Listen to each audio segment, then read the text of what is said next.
우리 사도행전 말씀 같이 보겠습니다. 사도행전 11장 24절 한 절 같이 한 목소리로 읽도록 하겠습니다.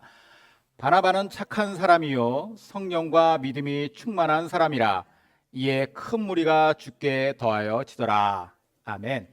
작년 11월쯤에 한국기독교사회문제연구원이라는 곳에서 한국리서치에 의뢰를 했어요.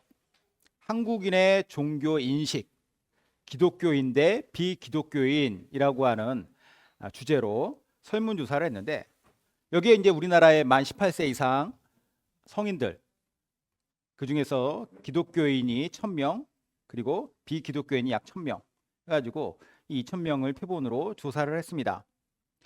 그 중에서 이런 질문이 있었어요. 신앙인을 평가할 때, 신앙인 평가에 있어서 가장 중요하게 생각하는 기준이 무엇입니까? 뭘 가지고 누군가의 신앙인으로서의 평가를 하십니까? 이런 질문이 있었는데, 여기에 사람들이 여러 응답들을 이제 그 보기를 통해서 응답을 했는데, 거기에는 뭐 영적인 수행 정도라던가 아니면 종교에 대한 지적인 깊이 뭐 이런 것들도 있었지만, 그보다 훨씬 높은 비율로 응답한 것이 무엇이냐? 윤리적인 삶, 그리고 겸손한 태도였습니다. 표 한번 보실까요? 사람들이 뭐 기독교인과 비기독교인을 다 막론하고 가장 중요하게 생각하는 거, 윤리적인 삶과 겸손한 태도였다라는 것이죠. 이것은 크리스찬과 넌 크리스찬 모두에게 있어서 사람들이 어떤 인식을 가지고 기독교인을 바라보는가, 크리스찬을 바라보는가, 여기에 대해서 우리가 알 수 있는 지표입니다. 사람들은 얼마나 영적인 깊이가 있느냐, 그 사람이 얼마나 성경에 대해서 많이 알고 있느냐, 여기에 대해서는 사실 지대한 관심은 없어요. 그거는 그 사람의 그냥 그 사람의 삶이니까, 그 사람의 믿음이니까. 그런데 삶의 현장 속에서 그가 어떤 삶을 사느냐, 예수님 믿기 때문에 그 사람이 더 윤리적인 사람이 되었느냐, 아니면 더 겸손한 사람이 되었느냐, 여기에 관심이 있죠. 소위 열매를 통해서 우리를 보고 판단한다라는 것입니다. 사실 이거 너무 당연한 얘기죠. 우리 안에 있는 것을 사람들에게 어떻게 보여줄 수 있습니까? 사실 우리 자신도 우리 안에 있는 우리의 어떤 깊이라든가 영적인 깊이라든가 이런 것들에 대해서 잘 몰라요. 그러나 겉으로 드러나는 행실, 겉사람이라고 하는 겉사람의 행실은 어떻게든 드러나기 마련입니다. 그 사람이 말을 할 때, 행동을 할 때. 사람들은 이걸 보면서 우리 안에 있는 믿음의 본질과 가치를 판단해요. 자, 예수님께서 이런 말씀하셨습니다. 누가복음 6장 43절 44절. 못된 열매 맺는 좋은 나무가 없고 또 좋은 열매 맺는 못된 나무가 없느니라. 나무는 각각 그 열매로 하나니 가시나무에서 무화과를 또는 찔레에서 포도를 따지 못하느니라. 예수님께서 무슨 말씀, 어떤 의도로 이 말씀을 하셨는지 이해하시겠죠? 예전에 제가 어떤 책에서 이런 글귀를 읽었어요. 믿음이 좋으면서 성품이 나쁜 사람은 없다. 무슨 말이냐? 저 사람은 성품이 좀 그래도 사람이 좀 이상하긴 한데 그래도 믿음 하나는 좋아. 이 말이 성립될 수 없다는 얘기예요. 예수님의 말씀이 틀렸습니까? 예수님 말씀은 절대 이게 진리잖아요. 예수님 뭐라고 하세요? 나무는 열매로 알리라. 열매를 보고 그 나무의 본질을 안다라는 거예요. 그러므로 우리는 더 좋은 믿음을 가져갈수록, 그 믿음이 더 깊어지면 깊어질수록, 성숙되면 성숙될수록 우리는 어떻게 되느냐? 더 나은 사람, 더 겸손한 사람이 되어 간다라는 겁니다. 물론 완벽한 사람은 없겠죠. 완벽하진 못하지만 더 나아지는 것, 믿음의 진보와 더불어서 우리의 어떤 본질적인 부분들이 더 나아지는 것은 당연한 결과물이라는 거예요. 그렇다고 해서 우리가 억지로 이걸 어떻게든 해내야지, 내 믿음이 좋아진다, 이게 아니라 그냥 내가 윤리적인 사람이 막 되면 내 믿음이 좋은 거야. 이거 이제 뒤집어 생각해도 안 돼요. 자연스럽게 우리가 예수님 안에서 믿음이 자라갈수록 자연스러운 열매로 맺히는 것이니까. 저는 이런 측면에서 아주 훌륭한 믿음의 선배 한 사람을 여러분들께 소개해 드리려고 합니다. 이 선배 이름은 바나바예요. 바나바. 바나바는 본명이 아니에요. 일종의 별칭 같은 겁니다. 사도행전 4장 36절에 구브로에서 난 레위족 사람이 있으니 이름은 요셉이라 사도들이 일컬어 바나바라, 번역하면 위로의 아들이라 하니. 자, 바나바가 위로의 아들이라는 뜻이에요. 보통 누구의 아들 이러면은 그 누구에 해당하는 특성을 크게 갖고 있는 사람이라는 뜻입니다. 예를 들어 바람의 아들, 그러면 바람처럼 빠르다 이 얘기죠. 위로의 아들, 바나바는 위로를 하는 데 있어서 아주 탁월한 사람이다. 저 사람을 통해서 많은 사람들이 위로를 받았다라고 하는 거죠. 위로의 사람 바나바는 본명이 요셉이라고 나와요. 요셉. 그의 태어난 고향은 구브로입니다. 유대인으로서 그의 소속 정체성은 레위 지파예요. 레위 지파 사람. 참고로 구브로라고 하는 것은 지중해에서 가장 큰 섬인 키프로스 섬을 뜻합니다. 한자로 음역을 하다 보니까 키프로스가 구브로가 된 거예요. 한번 보시죠. 자, 여기에 지중해를 중심으로 해가지고 위쪽 부분이 터키 지역이고 옆으로 쭉 오면은 안디옥 밑으로 해서 이스라엘이 쭉 길게 형성이 되어 있고 그 밑으로 쭉 내려오면 알렉산드리아, 여기 이제 북아프리카죠. 이집트가 쭉 있어요. 자, 여기에 키프로스 섬에서 태어나서 자라난 바나바. 바나바가 구브로 출신이었다 하면 그 역시 바울처럼 타국에서 살았던 이른바 디아스포라, 그러니까 디아스포라가 흩어져 있는 자들, 흩어져 있는 유대인들이라는 뜻인데 여러 나라에 흩어져 있었던 유대인들 중에서 한 집안의 아들로 태어났어요. 여기 지도에 보시는 빨간색이 이제 구브로고 저 위에 파란색 동그라미 다소라고 쳐 있는 저곳이 바울이 태어난 곳입니다. 바울도 디아스포라 유대인 출신이에요. 자, 그가 언제 예루살렘으로 와서 어떻게 예수님을 믿었는지에 대해서는 성경에 기록되지 않으니까 우리가 잘 모르지만 다만 분명한 것은 이 바나바라고 하는 사람이 초대교회에 매우 지대한 영향을 끼친 사람이다. 위로의 아들로서 지대한 영향을 끼쳤다라고 하는 것은 우리는 알 수가 있어요. 특별히 그가 초대교회와 성도들을 위해서 자기가 가지고 있는 물질을 적극적으로 내놓아 헌금하여서 그들을 도왔던 사람입니다. 사도행전 4장 37절 그가 밭이 있음에 팔아 그 값을 가지고 사도들의 팔 앞에 두니라. 바나바가 가지고 있었던 자신의 밭을 팔았다라는 거예요. 구약 시대부터 율법적으로 유대인들 중에서는 이제 레위 지파 사람들은 자기의 사유 재산을, 자기의 땅을 이 이스라엘 본토에는 가질 수가 없었습니다. 그래서 이제 디아스포라 유대인으로서 아마 구브로에 자기의 뭐 유산이 되었든 뭐가 되었든 자기의 땅이 있었겠죠. 그걸 팔아서 그가 사도들의 발 앞에 놨다라는 것은 이걸 통해서 초대교회의 기반을 다질 수 있도록 하는 그러한 시드머니로 삼기를 원했고, 특별히 초대교회에는 수많은 당장 굶어 죽을 수밖에 없는 가난한 사람들이 많았거든요. 이 사람들을 돕고자 했다라는 거예요. 이런 바나바의 이제 영향을 받아가지고 좀 안 좋은 마음으로 헌금했다가 그것을 이렇게 뒤에 꼽으셨다가 이제 죽은 아나니아와 삽비라 그런 부분도 있었죠. 이제 모든 것의 촉발이 바나바였다라는 거예요. 자, 이렇게 자신이 헌신하면서 교회를 세우는데 열심을 내었던 바나바는 또 바울이란 사람의 인생에도 너무 큰 영향력을 미친 사람이었습니다. 사도행전 9장 볼게요. 사울이 예루살렘에 가서 제자들을 사귀고자 하나 다 두려워하여 그가 제자됨을 믿지 아니하니 바나바가 데리고 사도들에게 가서 그가 길에서 어떻게 주를 보았는지와 주께서 그에게 말씀하신 일과 다메섹에서 그가 어떻게 예수의 이름으로 담대히 말하였는지를 전하니라. 자, 여기 26절에 보면 이제 사울이라고 나오죠. 사울이 나중에 바울이 됩니다. 바울의 원래 이름이 사울이에요. 바울이 이방인의 사도로서 본격적인 사역을 시작하는 1차 선교 여행을 떠남과 동시에 사울이 바울로 바뀝니다. 사울은 히브리식 이름, 그러니까 이스라엘 사람식의 이름이에요. 이스라엘식. 그런데 헬라식 이름, 당시에 지금으로 치면 이제 영어처럼 그 지역 전체를 통일시킨 그 공용어로 쓰였던 헬라식 이름으로 바울로서 자기의 활동을 했다는 거죠. 왜냐? 그가 이제는 이방인들을 대상으로 사역을 했으니까. 자, 이렇게 바울이 원래 사울이었는데 그는 다른 극단에 있었던 사람입니다. 그는 아주 열성적인 바리새인이었어요. 율법주의자. 그가 밝히는 과거의 삶은 이렇습니다. 빌립보서. 나는 8일 만에 할례를 받고, 이제 태어난 지 8일 만에 할례를 받은 이스라엘 사람이에요. 이스라엘 족속이요. 베냐민 지파요.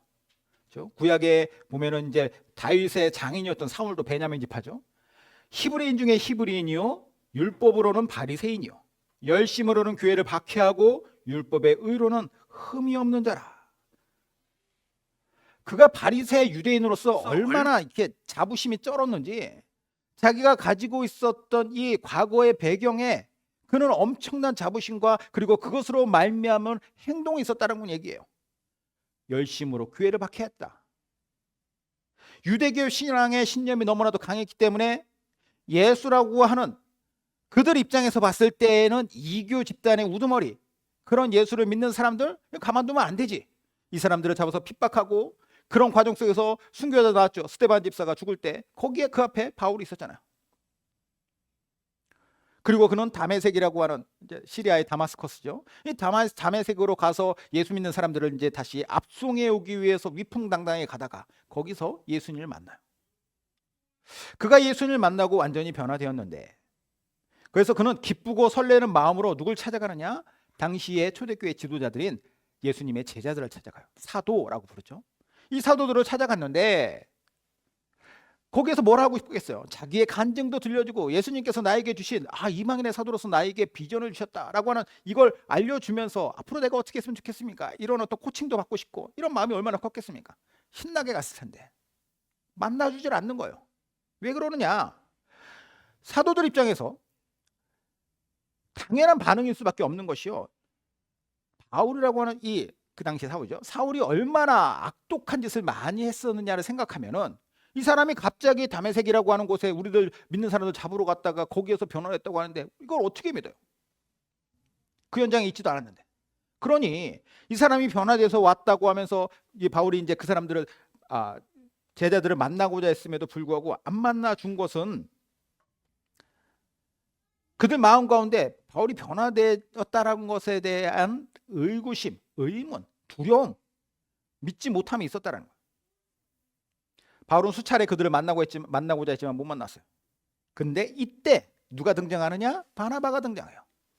바나바가 등장해서 바울의 이야기를 듣고, 바울의 이야기가 진심임을 그가 알고 나서 자기가 보증을 서는 거죠. 그래서 당시의 사울과 그리고 이 제자들과의 만남이 성사가 됩니다. 바나바의 역할은 이것만이었느냐? 이뿐만이 아니에요. 또 한번 지도를 보죠. 여기 녹색 동그라미 표시된 안디옥이라고 하는, 안디옥. 이 안디옥이라고 하는 도시에는 당시에 이방인들의 교회가 하나 세워졌습니다. 처음에 오순절 성령이 임하고 나서 초대교회 시대 때만 해도 이스라엘 사람들을 중심으로 한 예수님을 믿는 사람들이었고, 그리고 초대교회도 다, 예루살렘 교회도 다 이스라엘 유대인들이에요. 근데 이 사람들이 핍박을 피해가지고 여러 지역으로 흩어지다 보니까, 여러 지역으로 흩어지는 사람들이 이방인들한테도 자기네들이 경험한 것을 이야기해 주잖아요. 우리가 예수님 믿고 예수님은 어떤 분이다, 이 복음을 이야기하니까 이 사람들이 변화되는 거예요. 이방인들이 전혀 생각지 못했던 일들이죠. 유대인들 사고방식에서는 이방인들에 대한 성령 세례가 임하고 그들이 변화되는 것을 보니까, 또 이방인들이 또 자기네들끼리 전하다 보니, 안디옥이 이쪽 지역에서 가장 큰 도시였는데 이 안디옥에 예수 믿는 이방인들이 생겨난 거예요. 그래서 예루살렘에서 어떻게 하느냐? 제자들이 바나바를 이곳으로 파송을 합니다. 거기에 가서 정말 이방인들이 이렇게 변화되는지 한번 보십시오. 그리고 그곳에서 변화되었다면 그 사람들을 좀 양육해 주십시오. 말씀으로 제대로 양육해 주십시오라고 파송이 된 거예요. 이때 바나바가 누굴 데려가느냐? 그 당시에 다소라고 하는 자기 고향에 머물고 있었던 바울을 데려갑니다. 그래서 같이 안디옥에 가서 그 사람들을 복음으로 가르쳐요. 그리고 안디옥 교회가 탄탄해집니다. 1년 동안 그들을 가르치니까 그 일로 말미암아서 나타난 현상이 있었으니, 그게 뭐냐? 헬라어로 그리스도를 추종하는 사람들, 크리스티아누스, 영어로 크리스찬, 이것이 그 사람들의 그 어떤 대표하는 그 사람들의 대명사가 됩니다. 저 무리들은 크리스티아누스야 라고 하는 명칭을 얻게 된 것이죠. 이게 이제 안디옥에서 처음 발생했던 일이에요. 우리에게 비교적 덜 알려진 이 바나바라는 인물이요, 참 대단한 것이 이러한 요소마다 특별히 초대교회의 어떤 바탕을 쌓아가는 데 있어서 매우 여러 가지 일들을 그곳에서 하고 있었다는 것이죠. 한 가지만 더 말씀드리면, 안디옥에서 이렇게 1년간 바나바와 바울은 열심히 그곳의 사람들, 이방인 성도들을 가르쳤습니다. 그러다가 그들 두 사람에게 하나님께서 동시에 주신 마음이 있어요. 이게 뭐냐? 여기에 머물지 말고 너희들 이제 더 넓은 지역으로 가라. 이방인들을 향해서 이제 너희들이 적극적으로 가서 거기에서 복음을 전하고 교회를 세워라. 그래서 선교 여행이 시작한 겁니다. 그래서 1차 선교 여행을 바나바와 바울이 같이 가게 되는데, 아까도 말씀드렸다시피 이때부터 사울이 바울이 돼요. 그리고 훌륭하게 이 선교 여행을 하게 되는데, 이 선교 여행을 시점으로 사울이 바울 되었을 뿐만 아니라 또 하나의 변화가 있었는데, 그게 뭐냐? 성경의 이름이 기록되는 순서가 바뀝니다. 처음에는 바나바와 바울이라고 나오거든요. 바나바와 사울이. 그런데 이때부터 바울과 바나바가 돼요. 바울과 바나바는 나이가 상당히 많은 사람이었거든요. 그렇기 때문에, 그리고 바울은 사실 바나바가 어떻게 보면 바울의 멘토였다고 볼 수가 있는데, 복음 전파와 양육의 주도권이 이제는 바나바로부터 바울에게 옮겨갑니다. 그래서 이 두 사람이 같이 선교 여행을 하는 중에 이방인들에게 이제 말씀을 전하다가 거기에서 이적을 막 행하고, 그러니까 사람들이 뭐라고 얘기하냐면 바울이 주도적으로 이야기를 하고, 그래서 바울을 뭐라고 얘기했냐? 너는 헤르메스다. 그리고 뒤에서 바나바는 더 이렇게 나이가 지긋한 사람이 서 있으니까 너는 제우스다라고 하면서 두 사람을 섬기려고 하는 일도 발생했었습니다. 그런 만큼 이 두 사람에 대한 이 두 사람의 관계가 매우 놀랍게 발전하고 있는 것을 보게 되죠. 사실 이게 쉬운 일이다라고 말하면 쉬울 수도 있겠지만, 근본적으로 따지고 들어보면 사실 쉬운 일이 아닙니다. 왜냐? 내가 가르치고 내가 보증했고 내가 키워낸 사람이 나보다 앞서간다라는 것을 내가 뒤에서 이것을 서포트해야 된다라고 하는 거 쉽지는 않은 것이죠. 그런데 바나바는 이런 일들을 했다라는 거예요. 그가 했던 이런 일련의 일들, 그리고 그로 말미암는 열매들을 보면서 우리는 어떤 생각을 할 수 있느냐? 비록 그가 바울처럼 뭔가 활발하고 화려하진 않더라도 바울이 바울 되는 데 있어서, 또 복음이 활발하게 자리를 잡고 확장되는 데 있어서 그는 매우 큰 역할을 했다라는 겁니다. 미국의 유명한 설교자인 워렌 위어스비라고 하는 목사님이 계신데, 이분이 목회자들의 목회자라고 하는 별칭으로 불려요. 이 워렌 위어스비 목사님이 뭐라고 하느냐? 바나바를 가리켜서 마치 이 사람은 경첩 같은 사람이다라고 해요. 경첩이 뭐예요? 문 이렇게 이어가지고 같이 연결시키는 거잖아요. 경첩 같은 사람이다. 요즘에 다른 말로 하면 다리 놓는 사람이다라는 거예요. 다리 놓는 사람. 비록 성경에 기록된 양이라던가 그 비중은 뭐 바울에 비하면 뭐 훨씬 작죠.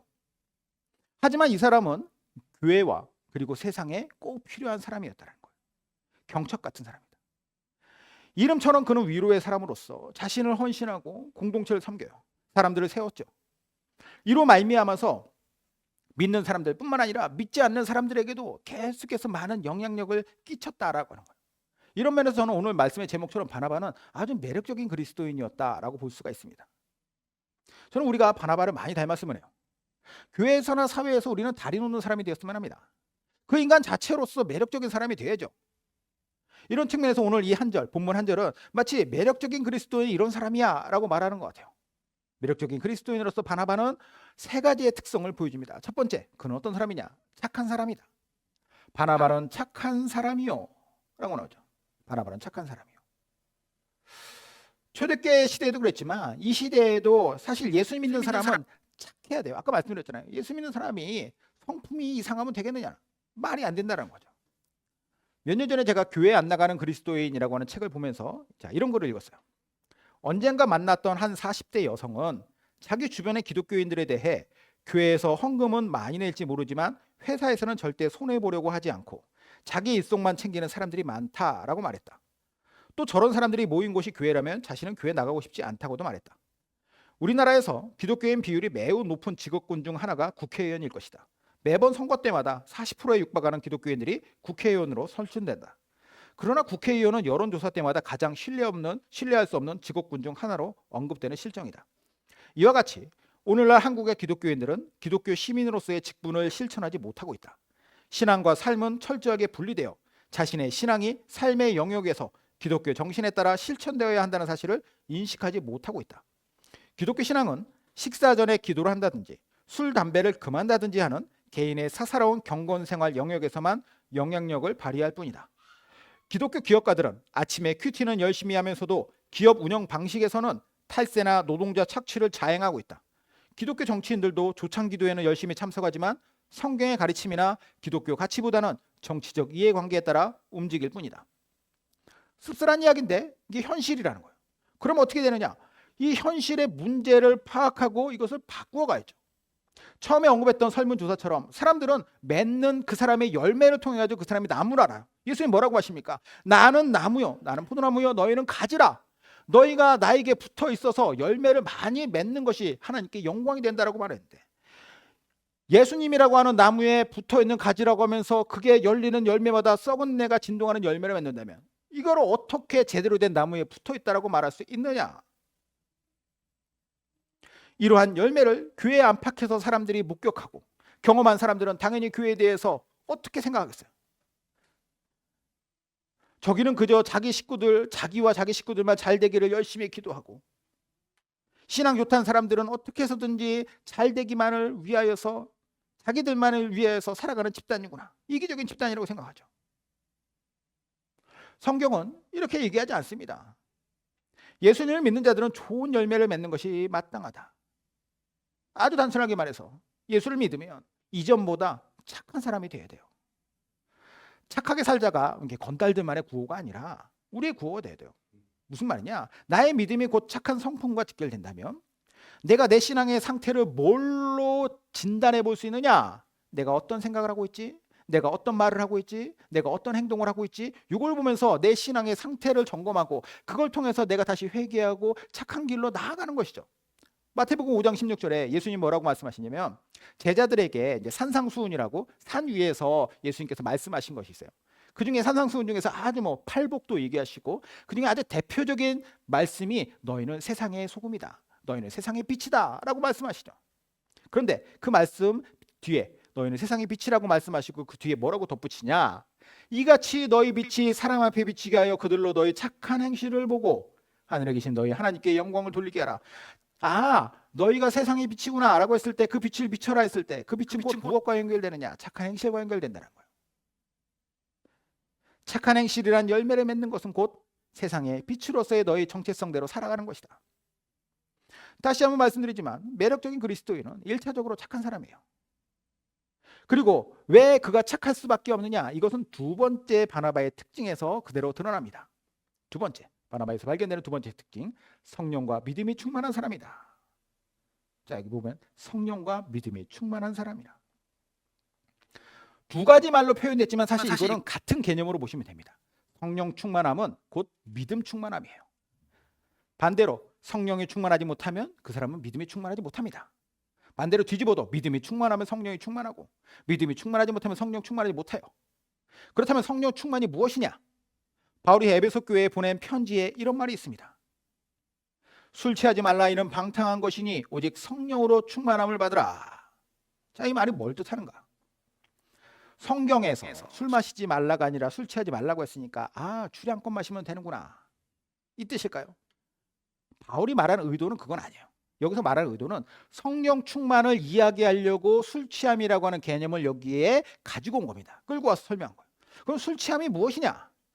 처음에는 사람이 술을 마시지만 나중에는 술이 술을 마신다고 하죠. 그러다 보면 결국 술의 지배를 받는 것이고, 술의 지배를 받으면 결국 어떻게 되느냐? 무절제한 방탕에 이른다. 요렇듯이 너희가 성령 충만함을 받으면 어떻게 되겠느냐? 라는 거예요. 성령의 지배를 받는다는 거죠. 그럼 여기서 성령 충만에 대해서 조금 더 알아보기 전에 성령님에 대한 정리부터 해보죠. 성령님은 어떤 분이신가? 성령님은 어떤 분이신가? 성령님은 삼위일체의 제3위이신 성령 하나님이십니다. 인격이에요. 물질이나 에너지가 아니라는 거죠. 그럼 단순히 성령 충만하다 그러면 여기서 할렐루야 하면서 이걸만으로 성령 충만함이라고 생각하는 사람이 있는데 아니라는 거예요. 성령 하나님이 충만하다라는 것은 곧 그 사람 안에 성령님에 의한 지배가 일어났다. 성령님의 주도하심 아래 내가 살아간다라는 것이 성령 충만함입니다. 성령님의 지배를 받으면 우리는 곧 우리 삶에 하나님의 뜻이 이루어짐을 보죠. 얼마 전에도 주기도문 잠깐 언급하면서 얘기했었는데, 하늘에 계신 아버지의 뜻이 땅에서도 이루어지는 것이 바로 성령 충만함입니다. 하나님의 뜻을 내가 추종하고 하나님의 뜻이 이루어지기를 소망하니 내 삶에서 이루어지는 것입니다. 성령 충만함이죠. 성령 충만함 개념 이해되세요? 그러면 우리는 성령 충만함을 위해서 어떻게 되느냐? 내 자신을 성령님께 의탁하는 거, 성령 하나님께. 내 안에 계시지 않습니까? 믿으면 성령님 우리 안에 계시니까 내 안에 계신 성령님께 하나님의 뜻을 구하고 무엇을 말씀하시는지 성경 말씀을 통해서, 왜냐하면 성령님의 하나님의 뜻을 가장 명확하게 알 수 있는 것이 성경이니까 성경을 통해서 이 말씀을 듣고, 그리고 기도할 때도 어떤 마음에 주시는 감동이 있다면 그 감동을 따라서 내가 순종하려 하고, 그러면 당연히 이 사람이 나쁜 사람이 되겠습니까? 착한 사람이 되겠습니까? 바나바가 이미 그런 사람이라는 거예요. 그런 사람이기 때문에 자신은 자기의 재산을 바쳐서 교회와 성도들을 위해 헌신했고, 또 바울이란 사람의 변화를 그가 알아볼 수 있었으며 적극적으로 다리 놓는 사람의 역할을 감당할 수 있었다라는 거예요. 성령님 하나님의 뜻과 의도로 충만한 자, 그래서 그의 삶에 하나님의 뜻이 성취되었다는 거죠. 저 이런 사람이, 우리 모두가 이런 사람 됐으면 좋겠어요. 간헐적이 아니라 꾸준하게 성령님의 뜻이 내 안에서 이루어지길 소망합니다. 이 성령 충만함. 마지막으로 바나바에서 발견되는 세 번째 특징이 있는데, 이것은 선한 영향력입니다. 이에 큰 무리가 주께 더하여지더라. 아까 바나바가 초대교회가 세워지는 곳에 교회의 정착에 아주 큰 역할을 감당했다라고 말씀드렸어요. 바울과 함께 갔던 안디옥에서도 동일하게 그 역할을 감당하니까, 안디옥에서도 수많은 사람들이, 아까 말했잖아요, 크리스찬들이라고 하는 그 칭호를 받을 정도로 그들은 예수님을 열정적으로 추종하는 사람들이 계속해서 모였다는 거죠. 다리 놓는 사람, 더 많은 사람들이 예수께로 올 수 있도록 하는 그 매개체 역할을 했다는 거예요. 누가복음에 예수님이 이렇게 말씀하셨습니다. 15장 7절에 내가 너희에게 이르노니 이와 같이 죄인 하나가 회개하면 하늘에서는 회개할 것 없는 의인 99을 인하여 기뻐하는 것보다 더하리라. 자, 여기서 의인 99이라고 하는 건 뭐냐면 스스로 의롭다라고 생각하는 어리석은 바리새인들을 뜻해요. 이 바리새인들이 아무리 그 당시에 사람들 앞에서 날고긴다라고 얘기하면서 막 잘난 척하면서 하나님의 이름을 팔고 다니고 이게 율법이다라고 이야기하고 이게 성경이다 이야기하고 잘난 척하더라도, 하나님은 그런 사람 99명 갖다 줘도 나는 저 사람들보다 단 한 사람의 회개한 죄인이 훨씬 더 나에게는 값진 사람이다. 그만큼 한 사람이 예수님 믿고 변화되는 사건에 대하여서 하나님께서 그것을 어떻게 바라보시느냐라는 것이 보여지는, 하나님의 마음이 느껴지는 말씀이죠. 근데 바나바라고 하는 사람이 딱 있으니까 어떤 일이 발생하느냐? 큰 무리가 주께 더하여졌더라. 예수 믿지 않던 사람들이 바나바라고 하는 그 사람의 열성적인 헌신과 그 선한 영향력으로 인하여서 예수님 믿게 되었다. 이건 정말 위대한 일이죠. 이 위대한 일을 바나바가 억지로 했겠습니까? 내가 꼭 이렇게 해야지, 내가 정말로 열심히 다리를 놔서 저 사람들 이렇게 예수님께로 나올 수 있도록 내가 이거 다 해야지 그래서 된 거 아니에요. 그는 사람의 능력으로 할 수 없는 이 일을 할 수 있었다라고 하는 것은, 그가 자기 자신이 예수님 믿고 정말로 착한 성품을 가진 사람, 그가 성령과 믿음으로 충만한 사람이 되어서 하나님의 뜻을 따르는 사람, 그렇게 살았을 때 자기도 모르게 그 자신이 매력적인 그리스도인이 되어 다리 놓는 사람이 될 수밖에 없었던 것이고, 이것이 복음의 선한 영향력이 되어 수많은 믿지 않는 자들, 죄인들이 주님께로 나올 수 있게 했다라는 거예요. 여러분, 우리의 인생 어떻게 살아야 할까요? 저는 우리 모두가 이런 인생 되길 바라요. 바나바 같은 인생이죠. 세상에 그리스도의 빛을 비추는 매력적인 그리스도인 됐으면 합니다. 우리의 인생이 하나님께서 기뻐하시는 그런 인생 되길 바라고, 나 하나 잘 되는 것에서 끝나는 것이 아니라 정말 내 삶의 영역 안에서 하나님의 나라가 막 확장되어가는 그런 놀라운 축복, 그게 바로 우리의 인생이 되길 주님의 이름으로 축원드립니다. 네, 기도하겠습니다.